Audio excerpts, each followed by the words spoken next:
ఈ కుర్రాడు ఇదే కాలేజీలో కంప్యూటర్లో జాయిన్ అయ్యాడు. ఇతను సిగరెట్ తాగలేదని కొంతమంది సీనియర్ స్టూడెంట్స్ ర్యాగింగ్ చేశారు. పోసేదాని మీద సిగరెట్తో కాల్చారు.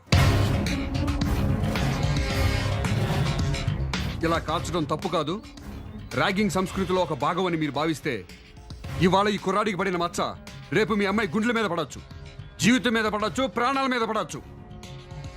అయినా ఇదే కంటిన్యూ చేస్తాం అనుకుంటే మీ అందరికీ సారీ చెప్పి వెళ్ళిపోతాను. ఇది ర్యాగింగ్ ఏంటండి? రౌడీయిజం. రౌడీయిజం కంటే అన్యాయం సార్.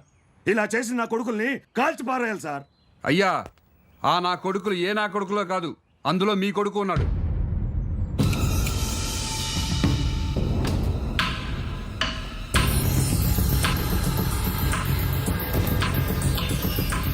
ఏరా, కాలేజీకి చదువుకోమని పంపిస్తే పశువులాగా ప్రవర్తించి ఇలాంటి పనులు చేస్తావా?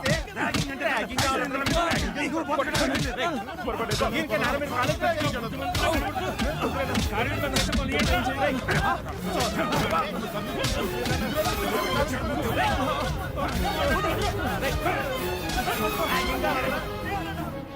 ఇప్పుడు మేము కొట్టిన ఈ దెబ్బలు పోలీసులే కనుక కొట్టుంటే పోలీసులు విద్యార్థుల్ని కొడతారా? పోలీసులు నశించాలి, పోలీసులు డౌన్ డౌన్ అంటూ పోలీసులందరినీ వెంటనే సస్పెండ్ చేయాలని ఈ పిల్ల విధవలంతా రోడ్డు మీదకి వస్తారు. ఆ తర్వాత రాజకీయ నాయకులు రంగంలో దిగుతారు. వెంటనే తల్లిదండ్రులమైన మేము ధర్నాలు, రాస్తారోకోలు చేసి కంపు కంపు చేస్తాం. వీళ్ళని ఇట్లాగే వదిలేస్తే తీవ్రవాదుల కంటే ప్రమాదంగా తయారవుతారు సార్.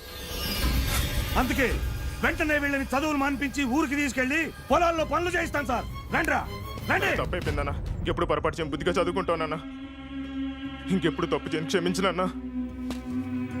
సార్, మేము తప్పు చేసాం సార్. ఇంకా లైఫ్లో ఎప్పుడు ర్యాగింగ్ చేయం. మమ్మల్ని క్షమించండి సార్, మమ్మల్ని క్షమించండి సార్. తలదించుకుని నా కాళ్ళకి దండం పెట్టే బదులు తలెత్తుకుని మీ జూనియర్స్కి షేక్ హ్యాండ్ ఇచ్చి అందరం ఒకటే వీఆర్ ఫ్రెండ్స్ అంటే విద్యార్థి అనే మాటకి విలువ పెరుగుతుంది. ఆ పని చేస్తారా? చేస్తాం సార్.